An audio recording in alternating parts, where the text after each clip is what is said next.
Hey everyone, and welcome back to the channel. Settle in, dim the lights, grab that comfy blanket, and let's just ease into tonight's tale.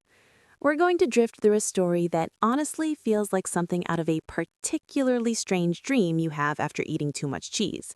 No need to sit up straight, no need to focus too hard. Just let my voice and the curious twists and turns of history wash over you. Tonight, we're talking about a man who managed to pull off one of the most audacious and, frankly, ridiculous cons in history. Not once, but twice.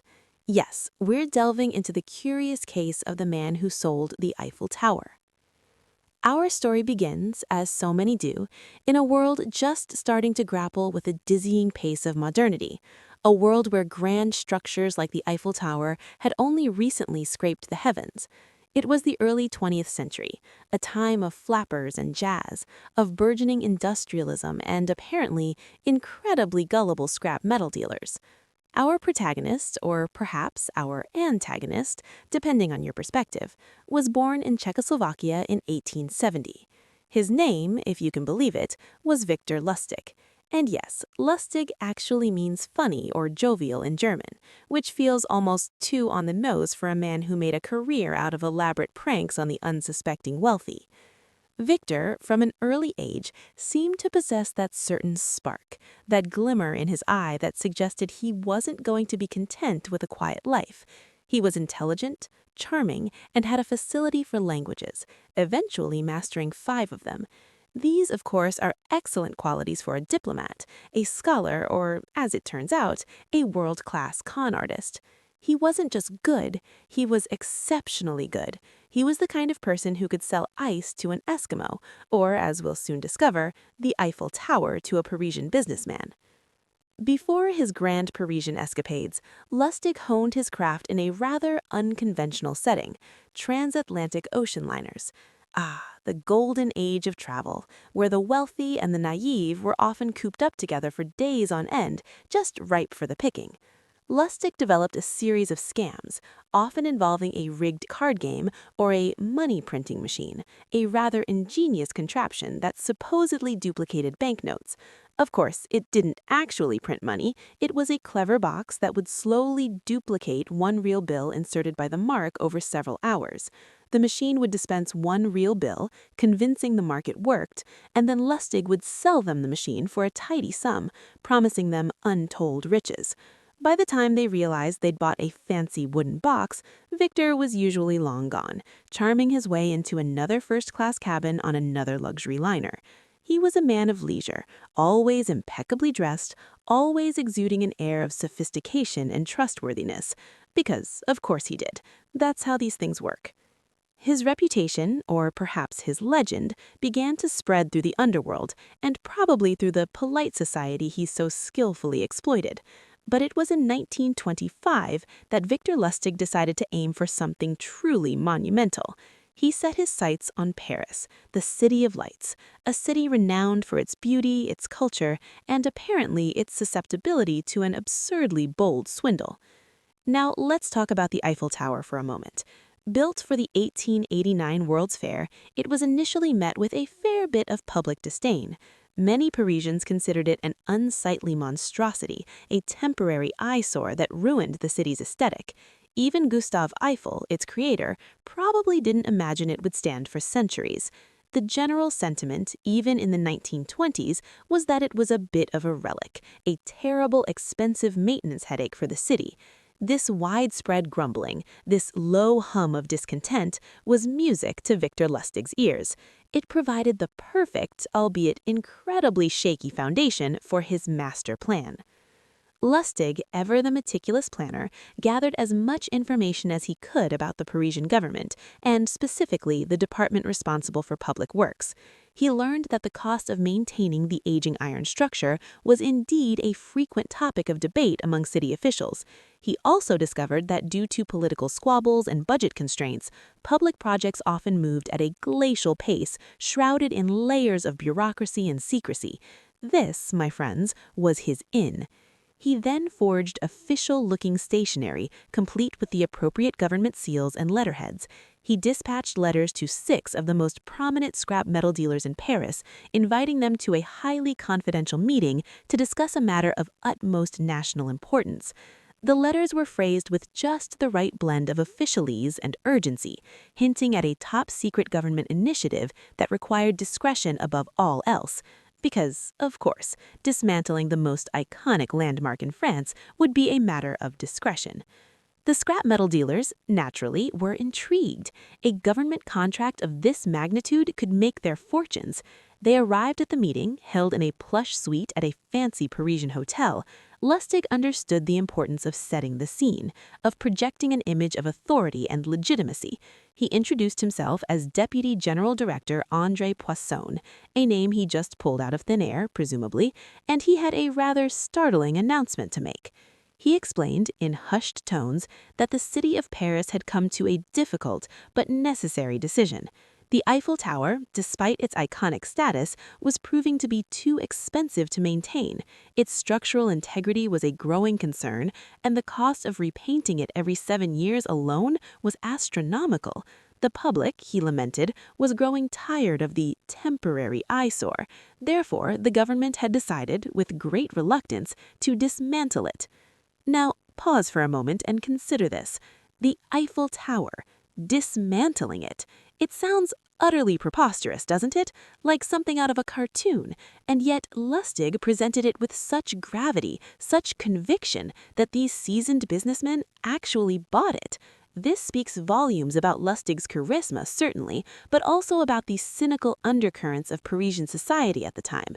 The very idea that such a monumental symbol could be considered a burden was apparently not entirely unbelievable to these particular individuals. They had probably heard whispers, seen newspaper articles lamenting the tower's upkeep. Lustig simply magnified those whispers into a roaring, albeit incredibly fabricated, government decree. He stressed the secrecy of the operation. The public, he explained, would be outraged if they knew the truth too soon. The government wanted to avoid panic, protest, and sentimental outbursts. Therefore, the entire dismantling and the sale of its constituent parts, thousands upon thousands of tons of prime wrought iron, had to be handled with extreme discretion.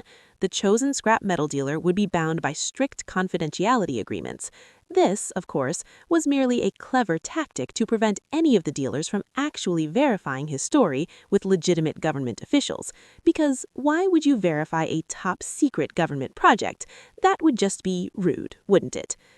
Lustig then led the dealers on a private inspection of the Eiffel Tower, riding in a rented luxury car, pointing out areas of rust and general disrepair, all the while subtly assessing their individual levels of credulity. He spoke authoritatively about the logistics of the dismantling, the tonnage of iron, the complexities of the bids. He was, in essence, putting on a masterful performance, and his audience was completely captivated. After the inspection, Lustig invited the dealers back to the hotel for the submission of their bids. He allowed them a few days to prepare their proposals, giving them just enough time to feel the urgency, but not enough to dig too deeply into his story. When the bids came in, Lustig, after careful consideration, or more accurately after picking his mark, announced that he had chosen André Poisson. Why Poisson? Well, Lustig had sensed that Poisson, despite being a successful businessman, felt a certain insecurity, a desire to be accepted into the upper echelons of Parisian society. He also seemed particularly eager to secure such a prestigious, albeit secret, government contract. Lustig, ever the psychologist, played on these vulnerabilities. He invited Poisson to a private meeting where he revealed, with a sigh, that there was a small complication. This complication, as you might have guessed, involved money. Not for the Eiffel Tower, oh no, that was a done deal, but for Lustig himself. He explained that as a humble civil servant, his salary was rather modest, and he was struggling to make ends meet, especially with the demanding nature of his important government work. He hinted, rather broadly, that a gratuity or a bribe, he used more delicate terms of course, would be greatly appreciated to smooth over the final details of the contract. Now, this was a crucial step in the scam. By asking for a bribe, Lustig wasn't just trying to get more money, he was also testing Poisson's moral compass. If Poisson was willing to pay a bribe, it meant he was implicitly admitting complicity in a potentially shady deal. It would make him less likely to go to the authorities if something went wrong, because he would be admitting to a crime himself. It was a brilliant psychological maneuver, doubling down on the secrecy and solidifying Poisson's commitment to the deception. Poisson, eager to secure the massive contract, and perhaps also flattered to be brought into Lustig's confidence, agreed to pay the bribe. The exact amount isn't entirely clear, but it was a substantial sum, enough to comfortably set Lustig up for a good long while. With the bribe in hand and the contract for the Eiffel Tower supposedly signed, Lustig promptly boarded a train for Vienna, leaving a bewildered André Poisson to await the official dismantling schedule, which, of course, never came. It took Poisson a little while to realize he'd been had. The days turned into weeks, and no word came from Deputy General Director André Poisson. No wrecking crews appeared at the Eiffel. So, after leaving the damp, friendly streets of San Francisco and the noble memory of Emperor Norton, let's drift back across the Atlantic. Let's head to a place where being a royal wasn't a choice made out of a business failure, but a heavy, gilded burden inherited from birth. We're moving into the mid-1800s, to a time when the British Empire was at its absolute peak, and the woman at the center of it all was a small, formidable widow in black. Tonight, we're going to peek behind the heavy velvet curtains of Windsor Castle and explore the incredibly messy, often sickly, and deeply dysfunctional world of Queen Victoria's children. It's a story of how one woman's grief and a very particular genetic quirk ended up reshaping the map of Europe in the most tragic way possible. Queen Victoria is often remembered as this stern, grandmotherly figure who was not amused. But in her younger years, she was a bit of a firecracker. She was head over heels in love with her husband, Prince Albert. They were the ultimate power couple of the 19th century. And because they were so very fond of each other, they had 9 children. 9! That's a lot of potential heirs, a lot of nurseries, and, as it turned out, a lot of genetic baggage. Victoria wasn't exactly what you'd call a natural mother. She actually found infants quite repulsive. She once described them as frog-like and horrid. She much preferred the company of Albert. But the children kept coming, and Victoria did what any good 19th century monarch would do. She treated them like pieces on a global chessboard. She married them off into every major royal house in Europe. Prussia, Russia, Spain, Greece. If you were a European royal, chances are you were eventually going to be related to Victoria. This is why she's called the grandmother of Europe. But there was a hidden passenger in Victoria's bloodline, a tiny, microscopic hitchhiker that would eventually bring down empires. Victoria was a carrier of hemophilia B, a rare blood-clotting disorder. Because she was a carrier, she didn't show symptoms, but she passed it on to several of her children. And in an era where medicine for royalty still involved a lot of leeches and prayer, a bleeder in the family was a terrifying prospect. The first to suffer was her youngest son, Prince Leopold. Leopold was a bright, sensitive boy who just wanted to go to university and live a normal life.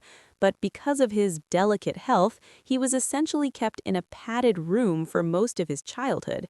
Victoria was suffocatingly protective of him. Every time he bumped his knee or had a minor scrape, it became a national crisis. He lived in a state of constant low-grade fear, knowing that a single fall could be fatal. Eventually, Leopold managed to escape his mother's watchful eye and went to the south of France for some sun. He slipped on a floor, hit his head, and died of a brain hemorrhage at the age of 31. It was a quiet, domestic tragedy that shattered Victoria, but it was also a warning of what was to come for the rest of Europe. You see, Victoria's daughters were also carriers, and when they married into the other royal houses, they took the royal malady with them. Let's float over to Russia, where Victoria's favorite granddaughter, Alex, who became Empress Alexandra, married Tsar Nicholas II. The story of the Romanovs is usually told as a political drama, but at its heart, it was a medical tragedy. They had four beautiful daughters, but they were desperate for a boy to inherit the throne. When Alexei was finally born, the joy was short-lived. They quickly realized he had the bleeding disease. Imagine being the most powerful man in Russia, ruling over millions of people, but being unable to stop your son from screaming in pain because of a bruise on his leg.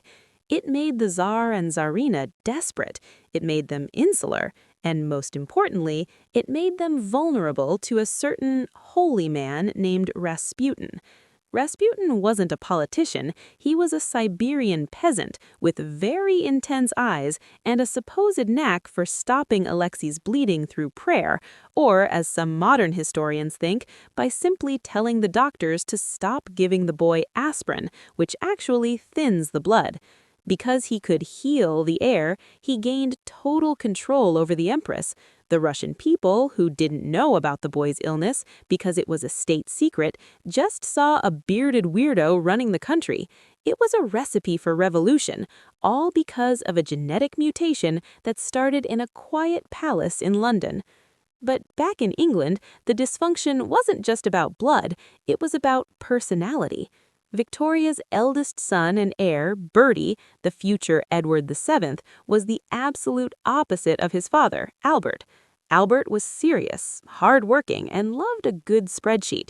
Bertie loved cigars, gambling, and actresses. He was the playboy prince, and Victoria never forgave him for it. When Albert died young, likely typhoid, though Victoria blamed Bertie's sinful lifestyle for stressing her father out, the Queen retreated into a state of mourning that lasted for 40 years. She wore black every day, she had Albert's clothes laid out every morning, she had a bowl of hot water brought to his room for his morning shave for decades after he was gone. It was a house of ghosts. Poor Bertie was kept away from all state business. He was 59 years old by the time he finally became king. He spent his entire adulthood in a strange sort of limbo, being scolded by his mother while trying to find the best tailor in London. He was a Habsburg potato of the British variety, rotund, jolly, and deeply tired of being told what to do by a woman who hadn't smiled since 1861.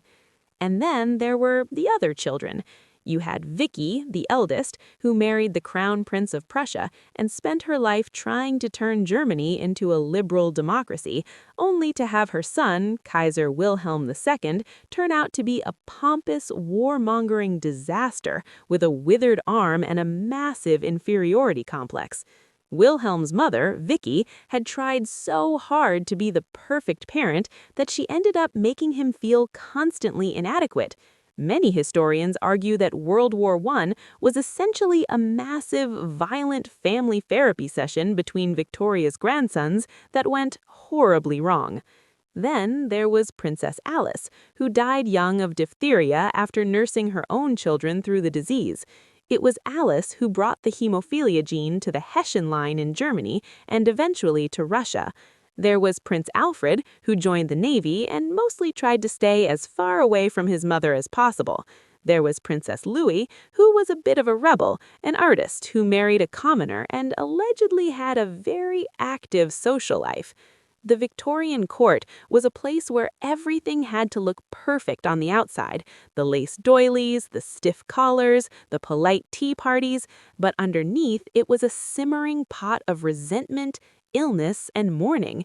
Victoria governed her family with an iron fist, writing thousands of letters to her children telling them how to dress, how to raise their babies, and how much they were disappointing her. She was a woman who controlled half the world, but couldn't control her own children's health or their hearts. As she sat in her carriage, a tiny figure in black, she was the anchor of an era. But when she finally passed away in 1901, the anchor was gone, and the ship of Europe began to drift to the rocks.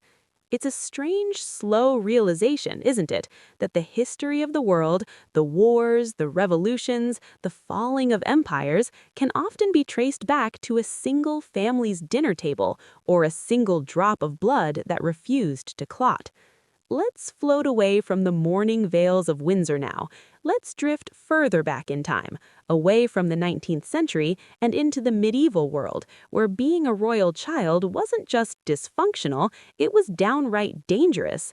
Let's look at the sad, sickly, and spoiled heirs of the Middle Ages, where life was short, the crowns were heavy, and the toys were often made of solid gold. So, after leaving the mourning veils of Windsor and the invisible, bleeding tragedy of Victoria's bloodline, let's drift even further back. Let's float away from the era of steam engines and telegrams and sink deep into the gilded, suffocating luxury of 17th century France. We're moving to a place where the sun never set, mostly because the king wouldn't allow it. Tonight, we're going to walk softly through the Hall of Mirrors at Versailles. We're going to explore the life of a man who turned being extra into a form of government. A man who was so convinced of his own divinity that he made everyone watch him wake up, eat his soup, and even go to the bathroom. Let's settle in with the Sun King, Louis XIV, a monarch who was essentially the world's first influencer, but with a much higher budget and a lot more lace. Now, Louis XIV didn't just rule France, he was France. He famously said, "L'État c'est moi," I am the state, and he wasn't kidding. But to understand how he became this absolute shining sun of a man, we have to look at his childhood, which was, in a word, terrifying. When he was just a little boy, the French nobility rebelled in a series of civil wars called the Fronde. At one point, a mob actually broke into the palace and stood over his bed while he pretended to be asleep. Imagine being 5 years old and having a crowd of angry, smelly rioters checking to see if you're actually tucked in. It's the kind of thing that leaves a mark. From that moment on, Louis decided that the only way to stay safe was to keep the nobility so busy, so broke, and so obsessed with his favor that they'd never have time to start a revolution again. And his solution was Versailles. He took a humble hunting lodge in a swampy, mosquito-infested patch of land and turned it into the most expensive, most ridiculous palace in human history. Versailles wasn't just a home, it was a cage, a very beautiful, gold-plated cage. Louis forced the high-ranking nobles to live there with him, and he turned everyday life into a series of bizarre, competitive rituals. This is where we get into the sleepless historian level of weirdness. Everything Louis did was a public performance. Let's talk about the lever, the royal waking up ceremony. Every morning, dozens of nobles would crowd into the king's bedroom. Being allowed to hold the king's candle was a high honor. Being the person who got to hand him his silk shirt was a career-making moment. There were actually different levels of entrance. If you were really important, you got to see him get out of bed. If you were just moderately important, you got to see him put on his shoes. It was like a modern backstage pass, but instead of a concert, you were watching a middle-aged man put on stockings. And because why not double down on the absurdity, there was also a ceremony for the king's bowel movements. Yes, the groom of the stool was one of the most prestigious positions in the French court. People would literally argue and bribe each other for the chance to be in the room while the king, well, you get the idea. In the mind of Louis XIV, even his digestion was a matter of state importance. But underneath all the gold leaf and the fountain-filled gardens, life at Versailles was actually pretty gross. Because there were thousands of people living in a building with almost no plumbing, the hallways often smelled like, well, a barn. People would just relieve themselves behind curtains or in stairwells. The king himself reportedly only took about 3 full baths in his entire life because doctors at the time thought water opened the pores to disease. Instead, he'd just have his skin rubbed down with alcohol and change his linen shirts several times a day. He probably smelled like a very expensive, very sweaty bottle of gin. Louis was also a man of legendary appetite. He had a stomach that was, according to his autopsy, twice the size of a normal human's. He would eat 4 plates of soup, a whole pheasant, a partridge, a large dish of salad, 2 slices of ham, a plate of mutton with garlic, and a dish of pastry, all in one sitting. And he did this while everyone else stood and watched him, because in Versailles, even lunch was a spectacle sport. But the Sun King wasn't just eating and waking up. He was also managing a personal life that was a revolving door of drama. He had a wife, Maria Theresa of Spain, another victim of the Habsburg inbreeding, bless her heart. But she was mostly a background character. The real power lay with his mistresses. First, there was Louise de la Vallière, who was sweet and shy and eventually ran away to a convent because she couldn't handle the guilt. Then came the formidable Madame Montespan. Montespan was the ultimate mean girl of the 17th century. She was witty, beautiful, and terrifying. She ruled the court for over a decade, but she was eventually brought down by the affair of the poisons. This was a massive scandal involving fortune tellers, black masses, and inheritance powders, which is what they called arsenic back then. It turned out half the nobility was trying to poison the other half to get ahead. Montespan was implicated, and while Louis protected her from the executioner, he never looked at her the same way again. In his later years, the Sun King settled down with Madame de Montaigne, who was essentially his secret wife. She was much more religious and boring, and under her influence, the party at Versailles finally started to wind down. The king became obsessed with his health, which was predictably failing. He suffered from gout, boils, and a particularly nasty anal fistula that required a very experimental surgery. The surgery was successful, and in true French fashion, the court celebrated by writing a song that eventually became the tune for God Save the King. So, the British national anthem actually started as a celebration of a French king's successful butt surgery, because history is nothing if not ironic. The tragedy of Louis XIV was that he lived too long. He outlived his son, he outlived his grandson, he outlived his great-grandson. By the time he died in 1915, his heir was a 5-year-old. He had spent so much money on wars and palaces that he left France completely bankrupt. The sun was setting, and it was leaving behind a very long, very dark shadow that would eventually lead straight to the guillotine. He died of gangrene in his leg, refusing to let the doctors amputate because it would ruin his royal dignity. He spent his final days surrounded by the same suffocating ritual he had created, with courtiers still watching him breathe, waiting for the light to finally go out. Let's float away from the heavy perfume and the rotting glory of Versailles now. Let's drift across the sea, away from the powdered wigs and towards the dusty, sun-drenched plains of the East. Let's look at a different kind of dysfunction, one involving a ruler who was so obsessed with his legacy that he built a monument to love that nearly bankrupted an entire subcontinent.